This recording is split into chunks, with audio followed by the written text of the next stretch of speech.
Welcome to all in virtue physics classes. आज की class का टॉपिक है ट्रांसपोर्ट फिनोमेना। इंपॉर्टेंट टॉपिक है एग्जाम के पर्पज से। सबसे पहले क्वेश्चन देखो, explain the transport phenomena in gases on the basis of kinetic theory of gases.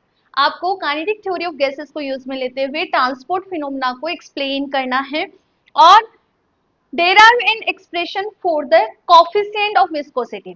Viscosity के कोफिशिएंट को भी यहाँ पर डेराइव करना है। ठीक है, यहाँ पर हम अभी इसी क्वेश्चन के बारे में बात करेंगे। इसका कंप्लीट आंसर मैं आपको बताऊंगी कि एग्जाम में आता है तो कैसे लिख कर आना है, होता क्या है, इसको अच्छे से समझेंगे। इसके साथ साथ ही विस्कोसिटी के कोफिशिएंट को भी डेराइव करेंगे। ठीक है, टॉपिक एक है बट यहाँ से क्वेश्चंस मेनी ऑफ टाइप से बनते हैं। कैसे, यहाँ पे हमें विस्कोसिटी का कोफिशिएंट डेराइव करने के लिए बोला। एक क्वेश्चन ये भी बन जाता है हीट कंडक्शन का कोफिशिएंट डेराइव करो।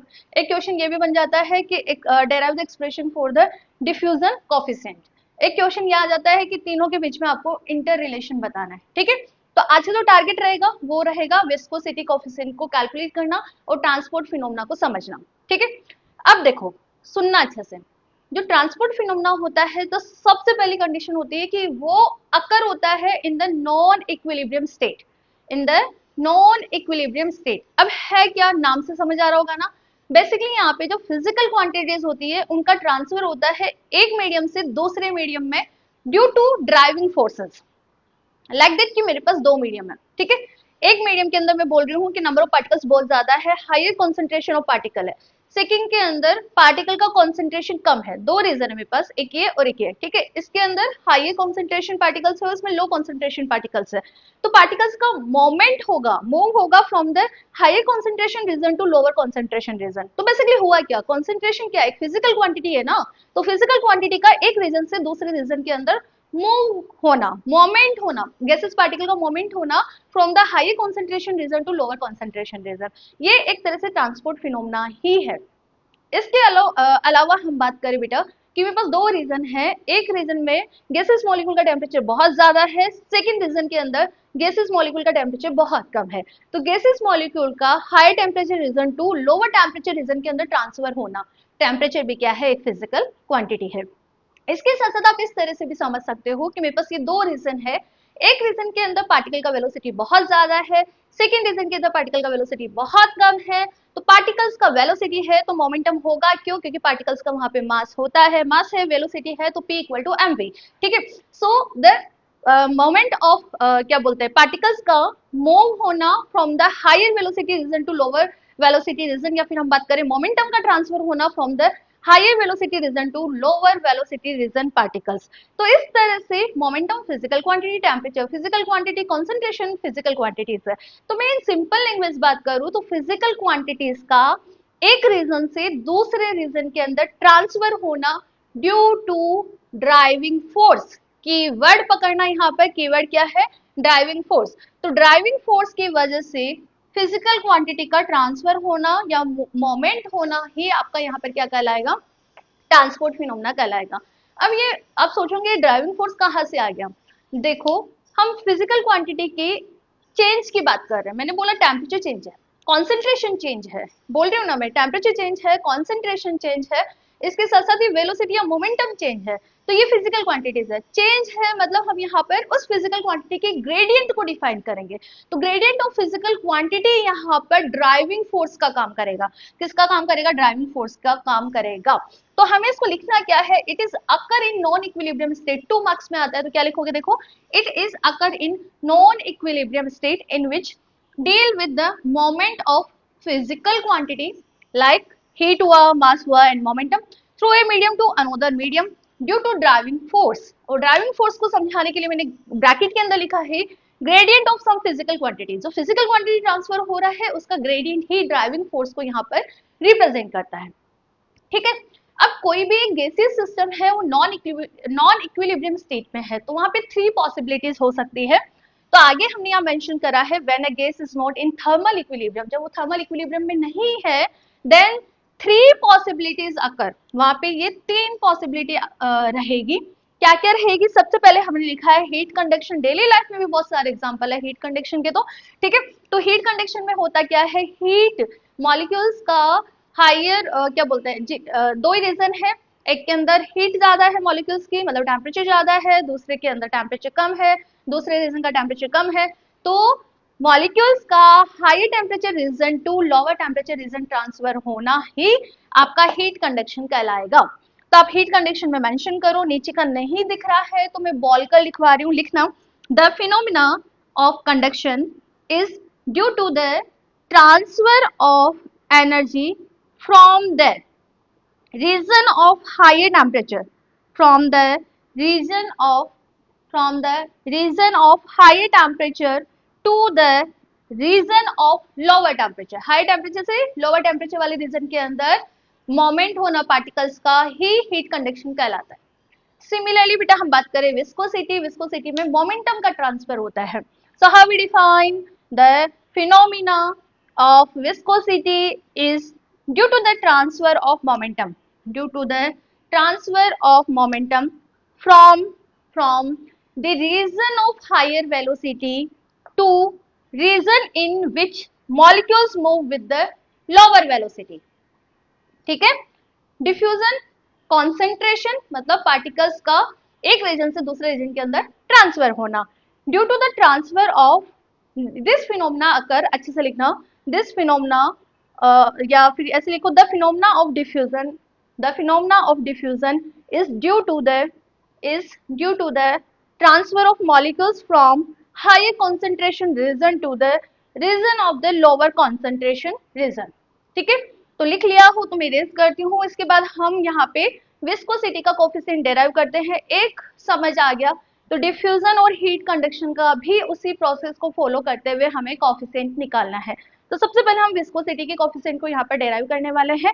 तो आप स्क्रीनशॉट ले लो, नहीं लिख रहे हो तो ठीक है, और लिखना चाहो तो जल्दी से लिख लो, अभी फिर हम इरेज करते हैं। देखो अब विस्कोसिटी का कोफिशिएंट हमें कैसे डेराइव करना है, इसके लिए हम यहाँ पर क्या कंसिडर करके चलते हैं, जो गैसेस है वो फ्लो हो रही है इन बिटवीन टू लेयर्स। यहाँ पे मैं दो लेयर बना रही हूँ, ये देखो एक बार कलर पेन चेंज कर लेते हैं हम, यहाँ पर हम दो लेयर बना देते हैं। ये हमने दो लेयर बना दी, ठीक है, और दोनों लेयर का मैं नाम दे रही हूँ A B and C D.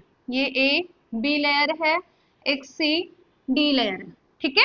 इस तरह से ये दो लेयर है और इधर एक्स एक्स है, और यहाँ पर इन पैरेलल लेयर के बीच के अंदर गैसेस फ्लो हो रही है अलोंग द एक्स डायरेक्शन। इतनी सी बात समझ आई।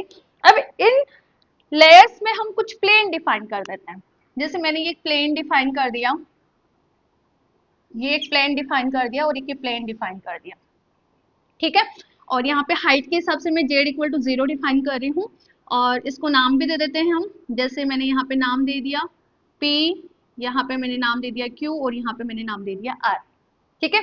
अब देखो यदि ये लेयर्स कैसे होती है, इनके बीच का जो डिस्टेंस है वो मीन फ्री पाथ के बराबर होता है। किसके बराबर होता है? मीन फ्री पाथ के बराबर होता है, ठीक है। मीन फ्री पाथ को हम लैम्डा से रिप्रेजेंट करते हैं। ये z इक्वल टू 0 डिस्टेंस पे है। जो q लेयर है वो ओरिजिन से z डिस्टेंस पे है। कितना है? यहाँ से z डिस्टेंस पे है। अब q यदि z डिस्टेंस पे है तो आप इसका डिस्टेंस मुझे बता सकते हो ना, ये लैम्डा है तो कितना हुआ? z minus lambda. और इसकी मैं बात करूँ तो ये z है, इसमें लैम्डा प्लस कर दूं तो ये मेरे पास आ गया बेटा z प्लस लैम्डा। तो इस तरह से मुझे लेयर्स का डिस्टेंस भी पता लग गया, ठीक है। अब गैसेस के मॉलिक्यूल फ्लो हो रहे हैं तो वेलोसिटी डिफाइन करना पड़ेगा। तो हम बात करते हैं कि जो ए बी प्लेन है, ए बी जो लेयर है, यहाँ पर पार्टिकल का वेलोसिटी है vx, वो कितना है? 0, ठीक है, बहुत कम वेलोसिटी है। जैसे जैसे मॉलिक्यूल्स हायर लेवल्स में होते हैं, like that R Q P C, इस तरह से जैसे जैसे मॉलिक्यूल्स हायर लेवल्स में होते हैं, हम यहाँ पे कंसिडर करके चलते हैं वैसे वैसे उनकी वेलोसिटी इंक्रीज हो रही है। इसमें सबसे ज्यादा है वेलोसिटी पार्टिकल की, फिर इसमें और फिर इसमें सबसे कम है। तो जैसे जैसे इन लेयर्स का ए बी से डिस्टेंस बढ़ता जा रहा है, वैसे वैसे पार्टिकल का वेलोसिटी भी यहाँ पर क्या होता जा रहा है? इंक्रीज होता जा रहा है, ठीक है। अब चेंज इन वेलोसिटी, तो मतलब वेलोसिटी ग्रेडियंट यहाँ पर जनरेट हुआ। यदि हम ये जेड डायरेक्शन ले रहे हैं तो वेलोसिटी ग्रेडियंट को हम यहाँ पर लिखेंगे बेटा, ऊपर नहीं दिखाई देगा तो इधर देखो, del we x by del Z. और ये ग्रेडियंट, वेलोसिटी ग्रेडियंट किसका काम करेगा? ड्राइविंग फोर्स का। यहाँ पे ड्राइविंग फोर्स का काम करेगा, और इसी ड्राइविंग फोर्स की वजह से मोमेंटम का ट्रांसफर होगा from the higher velocity molecules of region to lower velocity molecules in the region of the lower velocity molecules. तो इस तरह से मोमेंटम का ट्रांसफर यहाँ पर विस्कोसिटी का कोफिशिएंट हमें डेराइव करके देगा। तो पहले हमें इन पार्टिकल्स का वेलोसिटी निकालना पड़ेगा कि अलग अलग लेयर पे वेलोसिटी क्या है। वेलोसिटी पता लग गया, गैसेस पार्टिकल का मास होता ही है, तो मोमेंटम हमें पता लग जाएगा। मोमेंटम हमें पता लग गया, उसके बाद हम नंबर ऑफ मॉलिक्यूल्स निकाल लेंगे कि यहाँ से यहाँ कितने नंबर ऑफ मॉलिक्यूल्स ट्रांसफर हो रहे हैं, यहाँ से यहाँ कितने नंबर ऑफ मॉलिक्यूल्स ट्रांसफर हो रहे हैं, यहाँ से यहाँ कितने नंबर ऑफ मॉलिक्यूल्स ट्रांसफर हो रहा है। नंबर ऑफ मॉलिक्यूल्स पता लग गए तो चेंज इन मोमेंटम हम वहाँ पे निकाल लेंगे। चेंज इन मोमेंटम हमें पता लग गया तो हमारे लिए इजी रहेगा विस्कोसिटी का कोफिशिएंट निकालना। ठीक है, तो सबसे पहले आप इसमें समझो, हमने यहाँ पर क्या करा है, हमने यहाँ पे कंसिडर करा है कि जो गैस है वो ए बी और सी डी दो पैरेलल जो प्लेन है उनके बीच के अंदर फ्लो हो रही है। ठीक है, और along the x direction flow हो रही है। इसके अंदर हमने कुछ प्लेन डिफाइन कर दिए, क्यू पी क्यू आर। जो क्यू है वो ए प्लेन से जेड डिस्टेंस पे है, आर का डिस्टेंस रिप्रेजेंट कर दिया और इसका डिस्टेंस मैंने रिप्रेजेंट कर दिया। लोअर ही लोअर वाला जो प्लेन है उसका वेलोसिटी, वहां पर जो मॉलिक्यूल्स है उसका वेलोसिटी सबसे कम है, और जैसे जैसे अपर लेवल्स का हाइट इंक्रीज होता जा रहा है वहां पर पार्टिकल्स का वेलोसिटी भी इंक्रीज होता जा रहा है। बात समझ आई? अब देखो यहाँ पे Vx इक्वल टू 0। बेटा मैं यदि बात करूं कि यहाँ पर पार्टिकल्स का वेलोसिटी क्या रहेगा, यहाँ से यहाँ पर पार्टिकल का वेलोसिटी क्या रहेगा, और यहाँ से यहाँ तक जा रहे हैं तो वहां पे पार्टिकल का वेलोसिटी क्या रहेगा, तो वो सबसे पहले हम कैलकुलेट करेंगे। तो पहले लिखो, आप जितना हमने समझा उसको लिखो। Suppose a gas is flowing, suppose a gas is flowing in parallel layer A B and C D in x direction, x direction के अंदर फ्लो हो रहा है। Here, first of all, we consider the velocity of the layer AB is 0, and the velocity of molecule increases as the distance of layer increases from AB layer. जैसे AB layer से distance increase होती जाएगी, velocity of molecules increase होता जाएगा। So, as an velocity gradient, del Vx by del Z is produced in Z direction. ठीक है? And due to the velocity gradient, अब ये velocity gradient है, इसको इस तरह से समझना, इस concept को इस तरह से समझना कि आप ये तीन फ्रेंड्स हो, ठीक है, ये इस तरह से हाथ पकड़ के चल रहे हो, तीन फ्रेंड्स हो और तीनों हाथ पकड़ के चल रहे हो। ठीक है, ये इसकी स्पीड सबसे ज्यादा है, इसकी स्पीड सबसे कम है। ठीक है, लोअर स्पीड है इसका और इसका स्पीड क्या है, ज्यादा है। अब बीच वाले की तो लंका लग गई ना, क्यों? जो हाईएस्ट स्पीड से भाग रहा है वो चाहेगा कि ये भी हाईएस्ट स्पीड से भागे, और जो लोअर स्पीड से जा रहा है ये ट्राई करेगा कि ये लोअर स्पीड से आगे मूव करे। तो ये बीच वाले की जो एक्चुअल वेलोसिटी है वो ये भूल जाएगा। क्यों भूल जाएगा?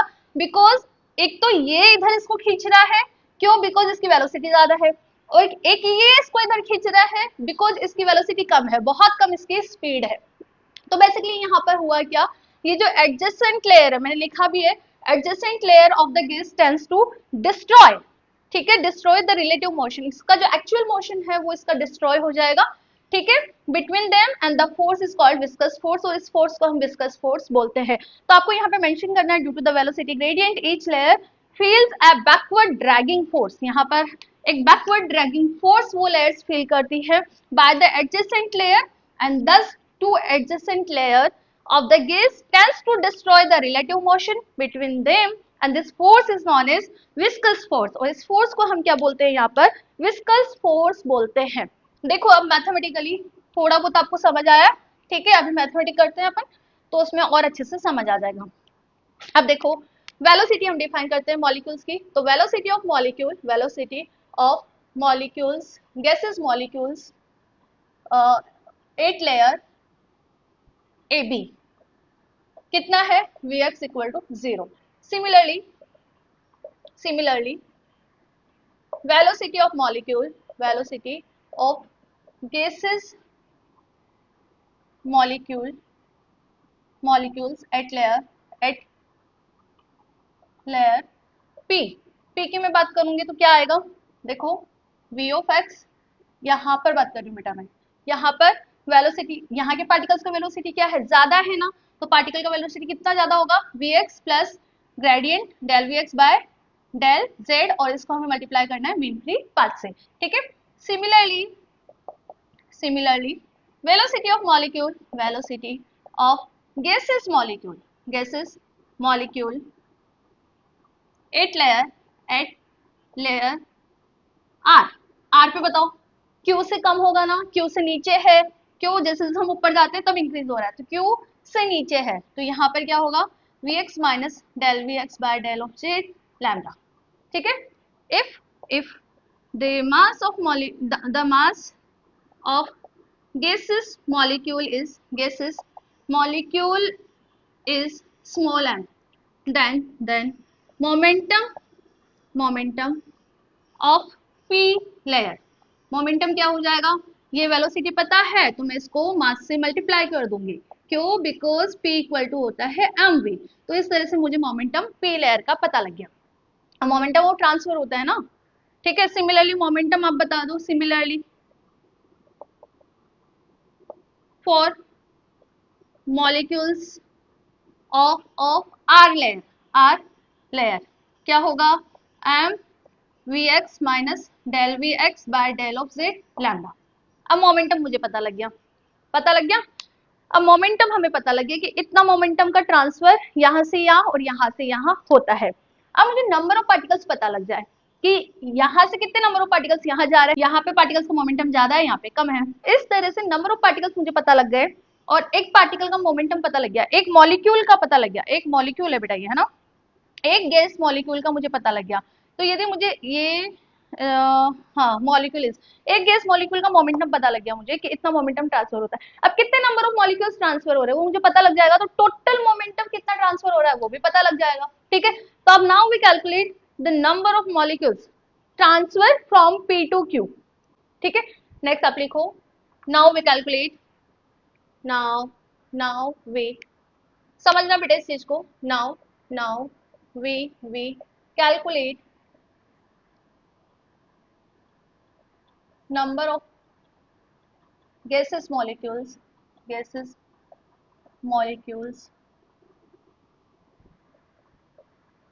transfer from P to Q vice versa।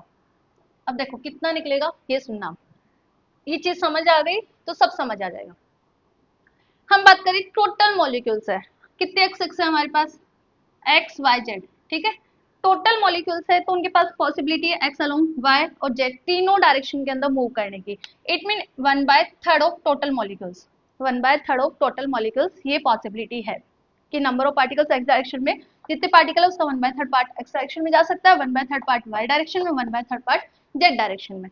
अब एक ही डायरेक्शन में ऊपर भी तो मॉलिक्यूल जा सकते हो, नीचे भी मॉलिक्यूल्स जा सकते हैं, तो 1/3 मल्टीपल 1/2।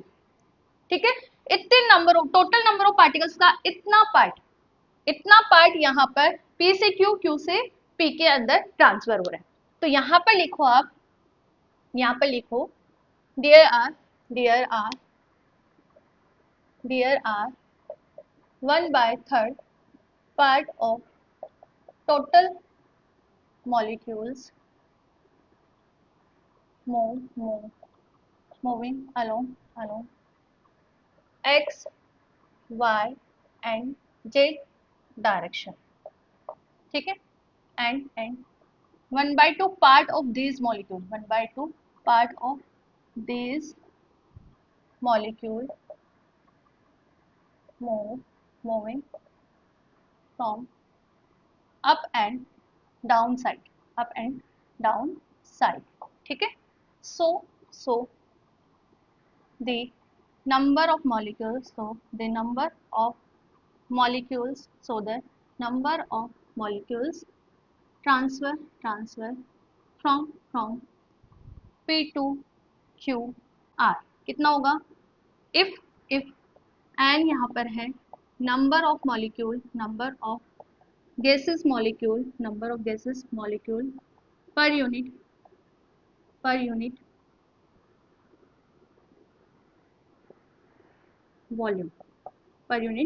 वॉल्यूम एंड सी यहाँ पर है mean velocity of particles, mean velocity. तो कितने नंबर ऑफ मॉलिक्यूल्स होंगे यहाँ पर, कितने होंगे, 1/6 पार्ट ऑफ एन सी बार। इतने नंबर ऑफ मॉलिक्यूल्स मुझे पता लगे कि यहाँ से यहाँ पे ट्रांसफर नंबर ऑफ मॉलिक्यूल्स है। तो नेट मोमेंटम, तो टोटल मोमेंटम बता सकते हैं ना कि सो द टोटल टोटल मतलब नेट नहीं बोल रही मैं, यहाँ से यहाँ, यहाँ से यहाँ वाले मॉलिक्यूल्स के मोमेंटम ट्रांसफर के बारे में बात कर रही हूँ. So the momentum transfer from P to Q, P to Q कितना होगा 1/6 एन सी बार. ये इतने नंबर ऑफ मॉलिक्यूल्स है और इसके बीच में मोमेंटम हमने कितना निकाला था बेटा, कितना निकाला था, V m मल्टीप्लाई करना है बाहर, ये लो मैंने m यहाँ पे मल्टीप्लाई कर दिया, दिख रहा है ना, एक बार चेक कर ले तू, यहाँ तक का तो दिख रहा है. Vx plus del Vx by del of z, इसको हमने लैम्डा से मल्टीप्लाई करा था. सिमिलरली यहाँ से बताओ Q से R, सिमिलरली मोमेंटम ट्रांसफर, एक बार लिख लो, रिकॉल कर लेंगे है ना. Momentum transfer from Q to R का बताओ कितना रहेगा, 1/6 एन सी बार से मल्टीप्लाई कर दो, m v of x minus del we x by del of z lambda. ठीक है. Now the net momentum, net value of momentum कितना आएगा देखो, नेट वैल्यू ऑफ मोमेंटम आपका आएगा 1/6, इसमें से इसको माइनस कर दो तो 1/6 एन सी बार एम, ये दोनों में सेम है तो मैं कॉमन ले रही हूँ, इसमें से इसको माइनस करना है तो v x minus del we x by del z, it's multiply by lambda, minus of v x minus of del we x by del of z lambda. जो कैंसिल हो रहा है कैंसिल कर दो, वी एक्स से v x cancel हो रहा है, and the remaining term is 1/6, इसको हम जे एक्स से रिप्रेजेंट कर रहा है. ठीक है. 1/6 एन सी बार एम और माइनस साइन है तो minus lambda del we x, ये कितना हुआ 1 and 2 del we x by del of z, या फिर हम इसको लिख सकते हैं माइनस का 1/3, 2 में से मैंने 6 कैंसिल करा तो n c m lambda del we x by del of z. तो इस तरह से नेट मोमेंटम ट्रांसफर आ रहा है. नेट मोमेंटम ट्रांसफर कितना आ रहा है हमारा, ये वैल्यू आ रही है, ये वैल्यू आ रही है, यहाँ तक लिखो, इसके बाद आगे बताती हूँ मैं. अब न्यूटन के अकॉर्डिंग कितना होता है, ये क्या है, एक तरह से फोर्स ही तो है, ड्राइविंग फोर्स ही है, तो न्यूटन के अकॉर्डिंग ड्राइविंग फोर्स की वैल्यू हमारे पास विस्कोसिटी की फॉर्म में कितनी होती है, F इक्वल टू माइनस का eta del we x by del Z. देखो according to Newton, according to Newton's law, according to Newton's law F कितना होता है माइनस का eta del we x by del of Z, and this is equation number 3 and this is equation number 4. So compare equation 3 and 4, compare equation 3 and 4, compare करो तो नीटा आया कि आपके पास कितना आ रहा है, कितना आ रहा है, विस्कोसिटी कोफिशिएंट ही है ना, ये कितना आ रहा है, ये सेम है, माइनस माइनस हटा दो 1/3 m lambda. Mean free path calculate करा था क्या लास्ट लेक्चर में, कितना आ रहा था, पाई डी स्क्वायर स्मॉल एन. ठीक है. तो आपके पास विस्कोसिटी कोफिशिएंट क्या आया 1/3, एन ऑलरेडी है, एम ऑलरेडी है और सी ऑलरेडी है, पुट करा √2 pi D square N. M N को हम डेंसिटी लेकर चल रहे थे ना, डेंसिटी मतलब रो लेकर चल रहे थे, तो नीटा मेरे पास कितना आया 1/3 डेंसिटी रो सी average √2 pi D square N, ये आ रहा है. और यहाँ पर C क्या है आपका, C है यहाँ पर RMS वेलोसिटी, टोटल मॉलिक्यूल्स की वेलोसिटी हम यहाँ पर कैलकुलेट कर रहे हैं, लेकर चल रहे हैं, तो विच इज 8 kT. एक बार हमको देखना पड़ेगा कितना है, कितना कैलकुलेट करा था जब हमने बोल्ट्जमान स्टैटिस्टिक्स पढ़ा था, 8 kT बाय पाई m की पावर हाफ. पुट करो, यदि हम यहाँ पुट करें तो 1/3, रो को भी मैं m मल्टीपल n लिख देती हूँ, अभी तो C की मैंने पुट करी 8 kT अपॉन m पाई की पावर हाफ, डिनोमिनेटर में है √2 पाई डी स्क्वायर एन, तो ये n से n कैंसिल हो जाएगा, तो नीटा मेरे पास कितना बचा बेटा 1/3, 8 को मैं बाहर निकालूंगी तो कितना आएगा 2√2 आएगा, तो √2 से √2 कैंसिल कर दूं तो 2/3 बचा है ना, 2/3, एक m यहाँ से कैंसिल, तो m, तो यहाँ बचा हमारे पास KT, एक m से एक m की पावर हाफ गई, तो m की पावर हाफ बचेगी, नीचे पाई की पावर हाफ, तो 2/3 ये आ रहा है मेरे पास 2/3। अभी तो नीचे और है ना अपने पास टाइम, क्या है, अरे इसको सही से लिख लेते हैं अपन, 2 ऊपर बचा, नीचे 3, मेरे पास पाई बचा, d², ये वैल्यू बच रही है 2/3, एक हम मैंने अंदर ले लिया, एक पाई मेरे पास बचा हुआ d² और एक ये पाई नीचे था, वेरी गुड, बस ठीक है, ये बचा है मेरे पास।